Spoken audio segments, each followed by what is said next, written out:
Let me start off with three incidents, three, that I witnessed personally and that took place last Thursday, last Friday, and yesterday, Saturday.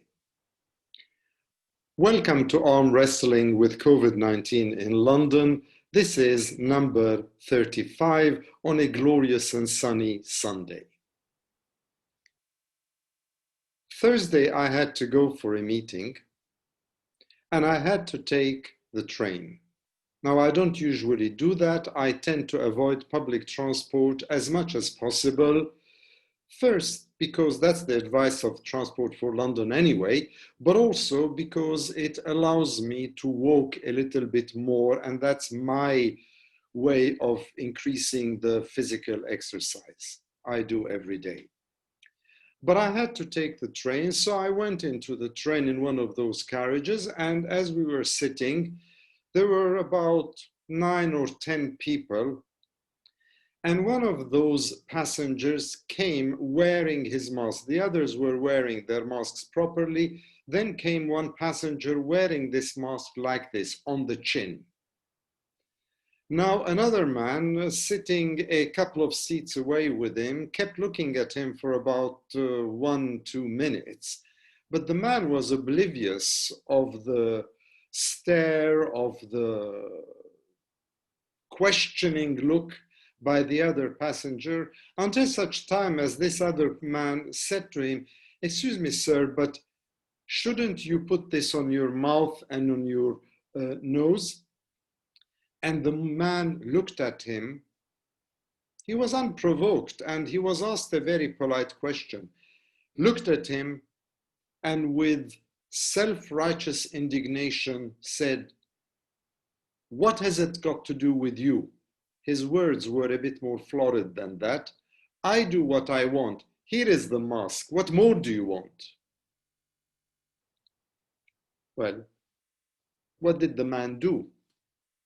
The man just decided to keep quiet, because if he had pursued the conversation and given the reaction of the other passenger to his observation, there probably would have been a tussle and he probably would have been thumped on the head. That was on Thursday. On Friday, I went to the supermarket, my usual supermarket. And there was somebody there queuing in front of me in order to pay for the items he'd bought, and he'd only bought 2 items. He was a big man, and he didn't have a mask at all or a face covering. The lady at the cash till said to him, "Excuse me, you need to have a mask on." And he said, "I'm not putting a mask on. Just get on with your job, take the money, and I'm off." There were 2 other people in the queue behind me. All 3 of us, I included, decided not to say anything because we knew that it would end up in a fight and we weren't sure, at least I wasn't sure, what the outcome would be. And the poor woman later apologized to us, but the point was made. Then we come to Saturday, yesterday. And I went with a friend to have a couple of espressos at one of the coffee shops, went in there with my face covering properly on, and ordered the 2 espressos. Next to me was another man. And when I say next to me, I don't mean 1 meter or 2 meters away. Literally next to me was another man without any face covering, who ordered a cafe latte and I think a piece of cake or something. And the lady serving him said, "Yes, but you have to put a mask on. This is the rule." His answer was, "I'm not putting on a mask. You serve me, and then I decide if I want to put the mask on or not." Now, to most people, the answer is totally illogical. But are we actually talking about logic Are we talking about thinking out what our behavior could cause? Or are we basically frustrated, angry? There is something that has come out, a nasty aspect of character that has come out in some people, and they're just hell-bent on breaking the rules and doing things the way they want, whether because they think that it is their right to do it, that their freedom allows them to do it, or it is because they're so compressed, so annoyed, so frustrated that they want to vent their feelings in public ways. Now, these three incidents, which happened over the past 3 days, and I'm sure there are many incidents that you viewers would also be able to contribute to this narrative. These three incidents happened at a time when the government has now come out with the rule of 6. In France, incidentally, it's the rule of 5. Here, it's the rule of 6. It makes sense if you think about it.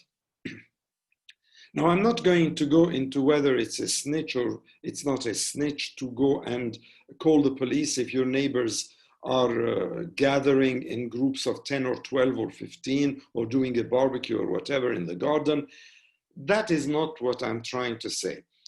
What I would like to say is that the reason why those incidents happened and the reason why the number of cases is increasing quite alarmingly at the moment, and everybody is talking about a resurgence of the coronavirus, which would collide actually with the flu season toward the end of autumn, is because when you have any rule, whether it's a rule of 6, a rule of 5, or you have to stay in or you have to go out, there have to be 3 things. One is the clarity of the message from the source where it is coming from. In this case, it would be the Secretary for Health, Matt Hancock, but ultimately his boss, his line manager, the Prime Minister. So clarity. The second is enforcement of that rule. And third is adherence by the public. And you can put adherence before enforcement depending on how you define your causality. Now, let's take the clarity. I mean, come on. If anything, clarity has not been there. Matt Hancock comes out on all those TV and radio interviews and says the rule of 6 is super easy, super clear. Yes, I think the rule of 6 is super easy and super clear if people are also explained why 6 and not 5 or 7, and what would that help? How would that help in stopping the rise in the number of cases, which I repeat is becoming alarming. So much so that the Nightingale Hospital in Birmingham is now on standby again. So much so that the medical staff at the hospital here, where I sometimes go for tests, are worried that we're going to see another spike, which could well be a repeat of April and May of this year. So clarity is important, and clarity does not come with the Prime Minister talking about earth-shattering or world-beating systems. It doesn't come with him talking about Operation Moonshot. It doesn't come with expressions like whack-a-moles. It doesn't come when his health secretary says, yes, you report people who are breaking the rule of 6, and then he comes and says, I don't like to be a snitch. This is very, very important. The clarity of the message. Adherence and enforcement. People have to understand that they have to adhere, they have to abide by those rules. Maybe they feel impregnable not vulnerable, totally unimpressed by the coronavirus, but they have to think of other people around them, whether people who are vulnerable, whether people who are in care homes, who are in hospitals, who are neighbors. Selfishness does not work, nor does this whole idea of, oh, we're a democracy, we do whatever we want. Yes, if we're a democracy and we do whatever we want, then if I don't like somebody and I go and kill that person, well, that's a democracy. I do what I want. There is accountability, and there is something called third-party responsibility as well. And the enforcement is important.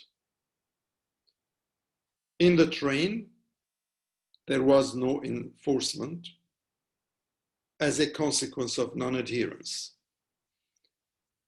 In the supermarket, nobody came. Even the guards who were in the supermarket, they turned their faces the other way, pretending not to see what's happening. And in the coffee shop, that poor young but barista wasn't going to confront the person, but there was no enforcement to the non-adherence. So that basically is where we go. And the answer is what everybody is saying, but that we are clearly wanting. Test, trace or track, and isolate. Otherwise, guys, whether it's short-circuiting or whatever, it's not going to be an easy few months ahead.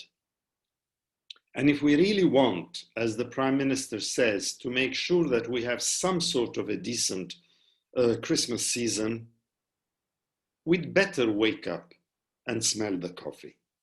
Take care and have a nice Sunday.